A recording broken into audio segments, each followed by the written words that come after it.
तो जय हिंद एवरीवन, स्वागत है आपका आज के सेशन में। दोस्तों हम लोग जो है यूके ट्रिपल एस सी के जो प्रीवियस ईयर क्वेश्चंस पेपर हैं ड्राइवर के, उनको कर रहे हैं। तो आज हमारा जो 2024 में जो एग्जाम हुआ था, उस एग्जाम का पास्ट ईयर पेपर का पार्ट 1 डिस्कस करते हैं आपके साथ और बताते हैं कि किस प्रकार से जो है क्वेश्चंस एग्जाम में आए थे। ठीक है ना? तो चलिए फर्स्ट ऑफ ऑल देखते हैं हम लोग कि किस टाइप के एग्जाम्स क्वेश्चन जो एग्जाम में आए थे और किस प्रकार से आपने उन क्वेश्चंस को हल किया होगा। देखिए पहला क्वेश्चन डिस्कस करते हैं आपके साथ। क्या बोल रहा है? औसतन किसी व्यक्ति या मनुष्य को प्रतिदिन कितनी हवा की आवश्यकता होती है? यानी कि एक व्यक्ति एक दिन में कितनी हवा, यानी कि जो ऑक्सीजन है वो लेता है। चार ऑप्शन दे रखे हैं आपको, 12 किलोग्राम, 10 किलोग्राम, 11 किलोग्राम या 9 किलोग्राम। तो फटाफट से बताएंगे आप लोग कि इन चारों में से आपको कौन सा सही लग रहा है। Option A, option B, option C या ऑप्शन नंबर डी। तो देखो, औसतन जो है एक व्यक्ति लगभग 11 से 15 किलोग्राम के बीच में हवा को लेता है। तो इसका जो एवरेज माना जाएगा ना, वो माना जाएगा 11 किलोग्राम। ठीक है ना? 11 किलोग्राम सबसे करीब है, इसलिए जो है हम बोलेंगे कि जो औसतन एक व्यक्ति जो है 11 किलोग्राम हवा लेता है। ठीक है? तो सही ऑप्शन इसका है ऑप्शन नंबर सी, 11 किलोग्राम। चलिए आगे देखते हैं। अगला क्वेश्चन देखिएगा स्क्रीन पर। आधुनिक ऑटोमोबाइलों वाहनों के बाहरी पीछे के दृश्य दर्पण पर निम्नलिखित में से क्या चेतावनी लिखी होती है, अंकित होती है? पहला है, दर्पण में वस्तुएं जितना दिखाई दे रही हैं उससे अधिक निकट नहीं है। दर्पण में वस्तुएं जितना दिखाई दे रही हैं उससे कहीं अधिक दूर हैं। दर्पण में वस्तुएं जितना दिखाई दे रहे हैं उससे कहीं अधिक निकट हैं। उपरोक्त में से कोई भी नहीं। तो आपने जान देखा होगा कि इसका जो ऑप्शन नंबर सी है, जो आपका उत्तल दर्पण होता है, ठीक है ना, उत्तल दर्पण, जिसको आप लोग बोलते हैं कॉन्वेक्स मिरर बोलते हैं, तो कॉन्वेक्स मिरर का यूज किया जाता है। और कॉन्वेक्स मिरर जो है ऑप्शन नंबर सी। आपने देखा हो ना, ऐसे लिखा होता है, आपने गाड़ी के शीशे में देखा होगा, लिखा होता है objects in the mirror are closer than they appear. चाहे टू व्हीलर का हो चाहे फोर व्हीलर का, उसमें सब में ये लिखा होता है। ठीक है ना? तो इस प्रकार से इसका ऑप्शन नंबर जो आपका सी है वो बिल्कुल सही उत्तर है। ठीक है? क्वेश्चन नंबर थर्ड में चलते हैं। क्या कह रहा है? सुरक्षात्मक सिर के पहनावे पर क्या पहना जाना अनिवार्य नहीं है? 4 वर्ष से अधिक आयु व्यक्ति के लिए, पगड़ी धारक सिख के लिए, ईसाई के लिए या पारसी के लिए। यानी कि सर पर कौन व्यक्ति पहनावे के लिए क्या अनिवार्य नहीं है? तो किसका सही ऑप्शन है? देखिए इसका ऑप्शन है पगड़ी धारक सिख। क्योंकि सिखों के सिर पे पगड़ी होती है, तो सरकार द्वारा उनको हेलमेट ना पहनने की छूट दी जाती है। ठीक है? बाकी हर एक व्यक्ति, चाहे 4 वर्ष से अधिक आयु के व्यक्ति हो, चाहे ईसाई हो और चाहे पारसी हो, इनको हेलमेट पहनना कंपलसरी है। बट जो सिख होते हैं जिन्होंने अपना ड्राइविंग लाइसेंस पगड़ी पहन के खिंचवा रखा है, पगड़ी पहन के बना रखा है, तो उन लोगों को जो सुरक्षात्मक माने जो हेलमेट है वो पहनने की आवश्यकता नहीं है। तो ऑप्शन नंबर आपका बी आपको बिल्कुल सही उत्तर है। चलिए क्वेश्चन नंबर नेक्स्ट की ओर चलते हैं। मोटर वाहन चालन विनियम 2017 की धारा 20 के अनुसार कोई चालक सुरंग के भीतर परिचालन नहीं करेगा, कोई चालक सुरंग के भीतर यू टर्न नहीं करेगा, या कोई चालक सुरंग के भीतर विपरीत दिशा में नहीं चलाएगा। तो देखो, धारा 20 के तहत ये बिल्कुल चारों ऑप्शन करेक्ट हैं। कोई चालक सुरंग के भीतर परिचालन मीन्स होता है ओवरटेकिंग करना। क्या करना? ओवर, कहते हैं ना ओवरटेक करना, ओवरटेकिंग करना। यू टर्न आप नहीं करेंगे और अगर आप विपरीत दिशा में गाड़ी भी आप लोग नहीं चलाएंगे, तो इसका ऑप्शन नंबर जो डी है ना, वो बिल्कुल सही उत्तर है। ठीक है? आइए क्वेश्चन नंबर 5 पे चलते हैं। क्वेश्चन नंबर 5 भी इंटरेस्टिंग सा है। क्या बोल रहा है?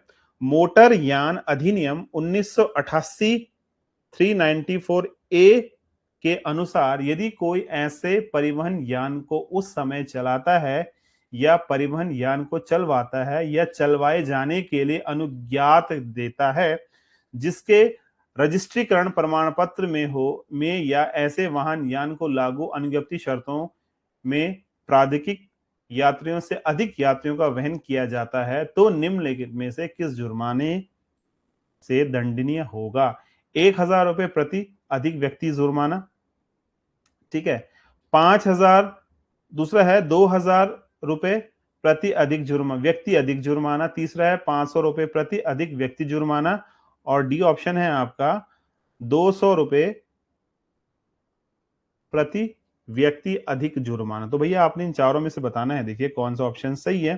तो इसका सही जवाब है 1988 के तहत 2,000 रुपए प्रति अधिक व्यक्ति का जुर्माना था, ठीक है ना। तो याद रखना है कि यदि आप वाहन को वाहन क्षमता से ज्यादा, क्योंकि इसका पूरा कॉन्सेप्ट वही है, वाहन को वाहन क्षमता से ज्यादा व्यक्ति बिठा कर ले जा रहे हैं, तो प्रति व्यक्ति आपको, जितने भी आपने एक्स्ट्रा व्यक्ति बिठाए हैं, तो 2,000 रुपए प्रति आपको जुर्माना पे करना होगा। तो ऑप्शन नंबर आपका बी सही जवाब है, ठीक है। आइए क्वेश्चन नंबर 6 की ओर चलते हैं। ये कह रहा है सेप्तक्रा निम्नलिखित में से किससे संबंधित है? एशियाई भोजन, अंडमान निकोबार की जनजाति, खेल, लैटिन अमेरिका का देश, ठीक है ना। तो देखिए इसका जो सही उत्तर है वो है खेल, स्पोर्ट्स, बिल्कुल सही उत्तर है, ठीक है ना। वॉलीबॉल की तरह इसमें भी हाथों का उपयोग वर्जित होता है, ठीक है। यह मुख्य रूप से मलेशिया, थाईलैंड, इंडोनेशिया जैसे देशों में खेला जाता है और एशियाई खेलों में इसका नाम है, एशियाई खेलों में ये एक खेल है, ठीक है ना। एशियाई खेलों में इसका नाम लिया जाता है। इसमें खिलाड़ी अपने पैरों, घुटनों, छाती और सिर का उपयोग करके गेंद, जो अक्सर सिंथेटिक फाइबर या रतन की बनी होती है, उसको नेट के ऊपर से मारते हैं। यानी हाथ आपने यूज नहीं करने, आपने पैर लगा सकते हो, घुटने यूज कर सकते हो, छाती यूज कर सकते हो या सर यूज कर सकते हो, ठीक है ना। तो इसका आंसर है ऑप्शन नंबर सी, खेल। चलिए अगला क्वेश्चन करते हैं। भारत में रेल सेवा की शुरुआत किस वर्ष की गई थी? 1857, 1853, 1885 या 1890? तो चार ऑप्शन आपको दे रखे हैं। आपको मुझे बताना है कि भारत में ट्रेन की शुरुआत 1853 सन 1853 में की गई थी। जो पहली ट्रेन थी आपकी वो 16 अप्रैल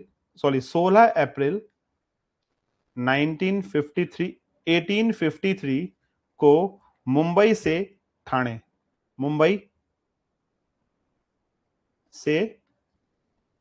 ठाणे के बीच चलाई गई थी, ठीक है ना, के बीच चली थी। तो इसका सही ऑप्शन है 1853, ऑप्शन नंबर बी। चलिए क्वेश्चन नंबर 8 देखते हैं। ये आपका करंट उत्तराखंड से रिलेटिव क्वेश्चन है। क्वेश्चन है झंडा मेला किस घटनाक्रम के कारण मनाया जाता है? चार ऑप्शन दे रखे हैं। गुरु रामराय के देहरादून का प्रथम भ्रमण, राजा प्रदीप शाह का राज्यारोहण, गुरु गोविंद सिंह के उत्तराखंड का प्रथम भ्रमण या गुरुद्वारा पोंटा साहिब की स्थापना। तो आप जानते हैं कि गुरु रामराय, यानी कि जो आपने सुना होगा कि गुरु रामराय के बहुत सारे स्कूल्स भी हैं और कॉलेज तो है ही इनका। तो गुरु रामराय, SGRR का आपने सुना होगा, श्री गुरु रामराय, ठीक है ना। तो गुरु रामराय के देहरादून में प्रथम भ्रमण के कारण झंडा मेला मनाया जाता है। ये होली के बाद आने वाला एक मेला है, ठीक है। क्वेश्चन नंबर 9 की ओर चलते हैं। क्वेश्चन नंबर 9 है मोटरयान अधिनियम 1988 की धारा 81 के अनुसार किसी अस्थायी या विशेष परमिट से भिन्न कोई परमिट निम्न अवधि के लिए प्रभावी होगा? 10 वर्ष, 15 वर्ष, 5 वर्ष या 2 वर्ष? तो सही जवाब है इसका ऑप्शन नंबर सी, 5 वर्ष, ठीक है ना। अस्थायी या विशेष परमिट क्या कह रहा है कि मोटर अधिनियम 1988 की धारा 81 के अनुसार टेम्पररी यानी अस्थायी परमिट को छोड़कर कोई भी परमिट जारी होने या रिन्यूअल होने की तारीख से 5 वर्ष के लिए वैलिड होते हैं, ठीक है ना। 5 वर्ष के लिए वैलिड होते हैं, 5 वर्ष के लिए प्रभावी रहेंगे। तो ऑप्शन नंबर आपका सी बिल्कुल सही उत्तर है। आइए क्वेश्चन नंबर 10 की ओर चलते हैं। देखो एक सिंबल आपको दे दिया और आपसे पूछ रहा है कि मोटरयान अधिनियम 1988 के प्रथम अनुसूची में निम्न अज्ञापक यानी संकेत 5/m का अर्थ क्या है? चार ऑप्शन आपको दे रखे हैं भाई। एक, दिशा मार्ग, गाड़ियों का दोनों दिशाओं में जाना मना है, ठीक है। रास्ता दीजिए या गाड़ी खड़ी करना मना है। तो देखो दोनों ओर काटा हुआ ना, तो इसका मतलब गाड़ियों का दोनों दिशाओं में आना जाना मना है, ठीक है। ये जब हाईवेज होते हैं, जब आपको पता है रोड बनती है, तो वहां पे सिग्नल बना होता है कि आप ना तो लेफ्ट जाइए ना राइट, ना आप गाड़ी लेके जाइए ना वहां से गाड़ी आएगी, ठीक है। तो ये इसका मतलब होता है कि गाड़ियों का दोनों दिशाओं में आना जाना वर्जित है, मना है। चलिए नेक्स्ट आपके पास आ रहा है, मोटर यान अधिनियम 1988 की प्रथम अनुसूची में दिए गए चेतावनी संख्या 35 का अर्थ क्या? देखो आपको सिंबल दे दिया भैया इसने, ठीक है ना। अब इस सिंबल में क्या बना हुआ? ऑब्वियस सी बात है, इस सिंबल में देखो चौराहा, पैदल, पारपुल, फेरी, रक्षक रहित समतल क्रॉसिंग। तो देखो फेरी सही जवाब है, ठीक है ना। मोटर यान अधिनियम 1988 के तहत फेरी को दर्शाता है, तो ऑप्शन नंबर सी आपका फेरी जो है बिल्कुल सही जवाब है, ठीक है। चलिए अगला क्वेश्चन करते हैं। अब देखो अगला क्वेश्चन आपको दिख रहा है, मोटर यान अधिनियम 1988 की धारा 194 के तहत जो कोई किसी अग्निशमन यानी कि जो फायर ब्रिगेड का जो या यान होता है या एम्बुलेंस होता है या अन्य आपातकालीन यान के आ जाने पर सड़क के एक और यान ले जाने में असफल रहता है, तो निम्नलिखित में से कितना उसको दंड मिलेगा? 6 माह का कारावास या 10,000 रुपए जुर्माना या दोनों, 1 वर्ष का कारावास या 20,000 रुपए का जुर्माना या दोनों, 2 वर्ष का कारावास या 10,000 रुपए या जुर्माना या दोनों, 2 वर्ष का कारावास या 20,000 रुपए तक का जुर्माना या दोनों। तो देखिए इसका जो सही उत्तर है वो है ऑप्शन नंबर ए। 6 महीने की सजा हो सकती है आपको, या आपको 10,000 रुपए का जुर्माना हो सकता है, या दोनों। किस केस में? अगर कोई एम्बुलेंस है, कोई फायर ब्रिगेड की गाड़ी है, कोई या कोई आपातकालीन यान रोड पे चल रहा है और आपने उसको रास्ता नहीं दिया, तो ये दंडनीय अपराध है, ठीक है। तो आपको 6 माह तक की सजा हो सकती है या 10,000 रुपए का जुर्माना, या कि दोनों चीजें हो सकती है, ठीक है। चलिए क्वेश्चन नंबर 13 की ओर आएगा। क्वेश्चन नंबर 13 है, मोटरयान, देखो इसमें मोटरयान के बहुत सारे क्वेश्चन आ रखे हैं। मोटरयान 1988 की धारा 194 डी के अनुसार जो कोई धारा 129 के प्रावधानों के उल्लंघन में मोटरसाइकिल चलाता है या चलवाता है या मोटरसाइकिल चलाने की अनुमति देता है, तो दंडनीय होगा। क्या होगा उसका दंड? क्या होगा? 2,000 रुपए जुर्माना, 1 वर्ष की अवधि के लिए अनुज्ञप्ति धारण से यानी जो उसका लाइसेंस है रद्द कर दिया जाएगा, अनुज्ञप्ति धारण यानी लाइसेंस रद्द कर दिया जाएगा, 5,000 रुपए जुर्माना, या 3 माह तक के लिए अवधि के लिए 3 माह की अवधि के लिए आपको आपका जो लाइसेंस रद्द कर दिया जाएगा, 1,000 रुपए जुर्माना, या 6 माह के लिए आपका लाइसेंस रद्द, 1,000 रुपए जुर्माना, या 3 माह के लिए आपका लाइसेंस रद्द। तो इसका सही जवाब है ऑप्शन नंबर डी, 1,000 रुपए जुर्माना और 3 माह की अवधि के लिए अनुज्ञप्ति धारण करने से निर्हित, ठीक है। आइए क्वेश्चन नंबर 14 पे चलते हैं। क्वेश्चन नंबर 14 क्या कह रहा है? क्वेश्चन नंबर 14 कह रहा है, मोटरयान अधिनियम 1988 की धारा 196 के अनुसार जो कोई भी बिना बीमा के यान चलाएगा तो प्रथम अपराध में निम्न में से कौन सा दंड दिया जाएगा? तो पहला है 3 मास तक का कारावास या 2,000 रुपए जुर्माना या दोनों, 6 मास का कारावास या 5,000 रुपए जुर्माना या दोनों, 2 वर्ष का कारावास या 10,000 रुपए जुर्माना या दोनों, 1 वर्ष का कारावास या 1,000 रुपए जुर्माना या दोनों। तो उसका सही जवाब है ऑप्शन नंबर ए, 3 मास का कारावास या 2,000 रुपए जुर्माना या दोनों, ठीक है जी। अब 2019 में इसको संशोधन करके बढ़ा दिया गया है, ठीक है। तो ऑप्शन नंबर आपका ए बिल्कुल सही जवाब है, ठीक है। चलिए निम्नलिखित में से कौन सा युग्म सुमेलित नहीं है? सुमेलित मींस कौन सा जो है इसको जो हमें दे रखा है ए बी सी डी को सही नहीं कर रहा है, मतलब कौन सा इसका बेमेल है? तो सिट्रोयन, फ्रांस, किया, दक्षिण Korea, Skoda, United Kingdom, Volkswagen German, ये गाड़ियों के नंबर नाम है ना। तो देखो जो ये है आपका सिट्रोयन, ये बिल्कुल सही जवाब है, ठीक है ना। फ्रांस का है, ये दक्षिण कोरिया की एक कंपनी है। स्कोडा यूनाइटेड किंगडम का है, नहीं है। ये किसका है, ये है चेक गणराज्य का, ठीक है ना। और फॉक्स वैगन तो आप जानते हैं ये जर्मनी का है। तो ऑप्शन नंबर आपका, इसने बोला नहीं है, तो ऑप्शन नंबर सी आपका बिल्कुल सही उत्तर है, ठीक है जी। याद रखना भाई, option number C is the correct option,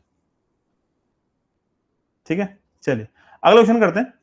question number 16, निम्नलिखित में से भारत सरकार का सबसे पुराना मंत्रालय यानी कि विभाग कौन सा, रेल, गृह, विधि एवं न्याय या रक्षा। तो चार में से कौन सा आपको सही लग रहा है, option A, option B, option number C या ऑप्शन नंबर डी। तो आप जानते हैं ministry of law and justice Bharat सरकार का सबसे पुराना मंत्रालय और विभाग है, ठीक है जी। तो ये चार ऑप्शन आपको बताए, इसमें से जो है ऑप्शन नंबर सी हमारा बिल्कुल सही जवाब। चलिए क्वेश्चन नंबर 17 की ओर चलते हैं। क्वेश्चन नंबर 17 है, निम्नलिखित में से किसने पथिक नाम अपनाया और गढ़वाल से अस्पृश्यता समाप्त करने की कसम खाई। चार ऑप्शन दे रखे हैं, वीर चंद्र सिंह गढ़वाली, अनुसुईया प्रसाद बहुगुणा, जयानंद भारती या दरबान सिंह नेगी। तो भैया चार में से कौन सा सही लग रहा है आपको, ए, बी, सी या डी। तो देखो जो आपके जयानंद भारती है ना, इन्होंने जो है पथिक नाम अपनाया और गढ़वाल से अस्पृश्यता समाप्त करने की कसम खाई थी। तो इसका सही जवाब है option number C, Jayanand Bharti. आइए क्वेश्चन नंबर 18 पे चलते हैं। सब उत्तराखंड की सबसे लंबी नदी कौन सी है, काली, भगीरथी, अलकनंदा या टॉन्स नदी। ठीक है जी। तो काली नदी, भगीरथी, अलकनंदा या टॉन्स नदी। तो देखिए जो आपकी काली नदी है ना, इसकी जो लंबाई है वो टोटल 252 किलोमीटर की है। भगीरथी की आपकी जो लंबाई है वो 205 किलोमीटर की है। अलकनंदा की आपकी जो वो है वो 195 किलोमीटर की है, ठीक है ना। तो सबसे ज्यादा जो, और इसकी जो है आपकी 185 किलोमीटर, तो सबसे ज्यादा कौन सी है, 252, यानी कि काली नदी आपका बिल्कुल सही उत्तर है। आइए क्वेश्चन नंबर 19 है, मोटर यान चालन विनियम 2017 की धारा 28 के अनुसार यदि दो पहियों से अधिक पहियों वाला कोई यान तेज गति वाले राजमार्गों पर खराब हो जाए तो उस दशा में खराब यान के पीछे परावर्ती यातायात चेतावनी त्रिकोण कितनी दूर रखा जाना चाहिए। ठीक है ना, ट्रायंगल लगते हैं ताकि जो है अगर कोई रोड में बंदा आ रहा है, गाड़ी चला रहा है, उसको पता चल जाए कि यहाँ पे गाड़ी खराब है, वो गाड़ी को अपनी स्पीड को स्लो कर देगा। तो कितने दूरी पर रखना है, तो वाहन से 50 मीटर की दूरी पर आपने इसको रखना है ताकि जो है जो आगे जो गाड़ी चला रहा है बंदा वो अलर्ट हो जाए और गाड़ी की स्पीड कम कर दे, जिससे जो है दुर्घटना होने से बचा जा सकता है। क्वेश्चन नंबर 20 पे आते हैं। क्वेश्चन नंबर 20 है, मोटरयान अधिनियम 1988 की प्रथम अनुसूची में M17 संख्या में दिए गए संकेत का क्या अर्थ है। यू टर्न अनुमन्य है, पार्किंग अनुमन्य है, आगे चौराहा है, आगे निकलना मना है। तो देखिए इसका सही ऊपर ऑप्शन है आगे निकलना मना है। यह संकेत एक लाल घेरे के भीतर दो तीरों को दिखाता है जिसमें एक तिरछी रेखा, देखो आपने देखा होगा ना, तिरछी रेखा है जिसमें एक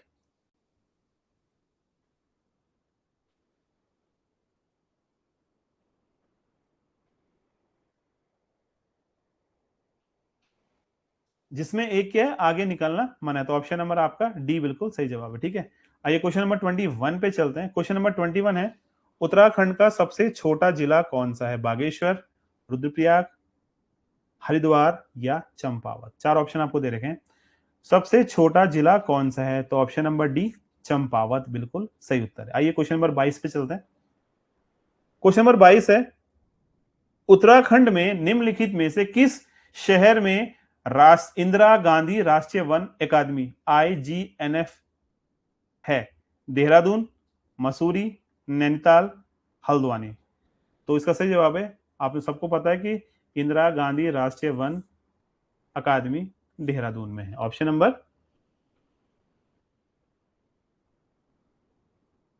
जो आपका ऑप्शन नंबर ए है वो बिल्कुल सही उत्तर है, ठीक है ना। चलिए अगला क्वेश्चन करते हैं। क्वेश्चन नंबर 23 है। क्वेश्चन नंबर 23 क्या कह रहा है? मोटर यान चालन विनिमय 2017 की धारा 22 के अनुसार कोई भी यान रोका जा सकता है एक तीव्र मोड़ या उसके निकट, तेज मंद लेन पर, सामान्य व सीधी लेन पर, रेल समपार पर। तो चार ऑप्शन आपको दे रखे हैं, सही जवाब है ऑप्शन नंबर सी, सामान्य व सीधी लेन पर, यानी कि सी बिल्कुल सही उत्तर है। चलिए क्वेश्चन नंबर 24 पे आते हैं। क्वेश्चन नंबर 24 आपको दे रहा है, ये कूटियां दे रखी हैं। खलंगा मेला कहां होता है? आप जानते हैं खलंगा मेला देहरादून में होता है भाई, ठीक है ना। तो खलंगा का मेला देहरादून में। मानिल का किला कहां होता है? सल्ट में होता है, यानी कि ए का 2 है, बी का 3 है। राजबुंगी का किला 1 चंपावत में है, और खम खगमारा का किला अल्मोड़ा यानी कि 4 में। तो 2 3 1 4, 2 3 1 4, ऑप्शन नंबर सी आपका बिल्कुल सही उत्तर है, ठीक है ना। ऑप्शन नंबर सी बिल्कुल सही जवाब। चलिए क्वेश्चन नंबर 25 की ओर चलते हैं। मोटर यान अधिनियम संशोधन 2019 में राष्ट्रपति की स्वीकृति कब प्रदान हुई? 6 अगस्त 2019 में, 8 अगस्त 2019 में, 9 अगस्त 2019 में, या 10 अगस्त 2019 में। सही जवाब है आपका ऑप्शन नंबर सी, 9 अगस्त 2019 को राष्ट्रपति ने इसको पारित किया था, ठीक है। आइए क्वेश्चन नंबर 26 पे चलते हैं। क्वेश्चन नंबर 26 देखिए, निम्नलिखित कथनों में से कौन सा सही नहीं है?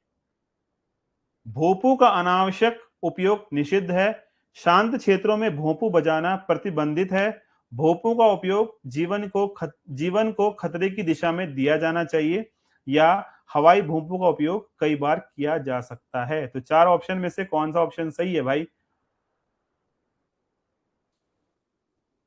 इसका उत्तर क्या होगा?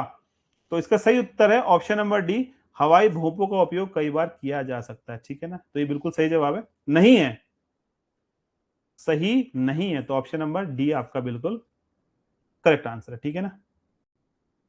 चलिए अगला क्वेश्चन है क्वेश्चन नंबर 27। पेंसिलिन निम्नलिखित में से किससे संबंधित है? अफीम, कवक, शतावर, उपरोक्त में से कोई भी नहीं। तो देखिए चार ऑप्शन आपको दे रखे हैं, इन चारों में से कौन सा सही है? तो इसका सही जवाब है बी, कवक। 28 पे आइएगा। 28 आपको बता रहा है, निम्न ये जो मोटरयान अधिनियम 1988 है, इसकी प्रथम अनुसूची में दिए गए निम्न चेतावनी अज्ञापक संकेत C33 का क्या अर्थ है? चार ऑप्शन आपको दे रखे हैं। आगे रोड है, ऊंची नीची सड़क, विषम सड़क संगम, या आगे मुख्य सड़क है। तो चार ऑप्शन दे रखे हैं, ऑप्शन नंबर सी हमारा बिल्कुल सही उत्तर है, ठीक है। आइए क्वेश्चन नंबर 29 पे चलते हैं। क्वेश्चन नंबर 29 है, वर्तमान में निम्नलिखित में से कौन सा भारतीय संविधान द्वारा प्रदत्त एक मौलिक अधिकार नहीं है? शिक्षा का अधिकार, धार्मिक मामलों का अधिकार, मामलों के प्रबंधन की स्वतंत्रता, विवाह का अधिकार, उपाधियों का उन्मूलन, लोप, या समाप्ति। तो सही जवाब है इसका विवाह का अधिकार, ऑप्शन नंबर सी हमारा बिल्कुल सही उत्तर है, ठीक है ना। मौलिक अधिकार नहीं है, बाकी सब मौलिक अधिकार है, विवाह का अधिकार एक मौलिक अधिकार नहीं है ना। क्वेश्चन नंबर 30 पे चलते हैं। क्वेश्चन नंबर 30 देखिएगा, मोटर यान अधिनियम 1988 की धारा 7 के अनुसार किसी भी व्यक्ति को परिवहन वाहन चलाने हेतु शिक्षार्थी अनुज्ञप्ति तब तक नहीं दी जाएगी जब तक उसने उल्टा मोटर यान चलाने के लिए कम से कम 6 माह का चालन अनुज्ञप्ति धारण न की हो, उसने हल्का मोटर यान चलाने के लिए कम से कम 1 वर्ष तक चालन अनुज्ञप्ति धारण न की हो, उसने मोटर वाहन चलाने के लिए कम से कम 2 वर्ष तक चालन अनुज्ञप्ति धारण न की हो, या उसने हल्का मोटर यान चलाने के लिए कम से कम 3 माह तक का चालन अनुज्ञप्ति धारण ना की हो। तो सही उत्तर है इसका ऑप्शन नंबर बी। तो चलिए दोस्तों, आज के लिए इतना ही है। 30 क्वेश्चंस मैंने आपको बता दिए हैं। अब आपने करना क्या, इन क्वेश्चंस की एक बार प्रैक्टिस करनी है और ट्राई करना है कि आपको इतने क्वेश्चंस आए हैं, ठीक है ना। तो इसका जो सेकंड पार्ट है हम आपसे कल डिस्कस करेंगे। तो मिलते हैं आपसे कल की क्लास में, तब तक के लिए जय हिंद।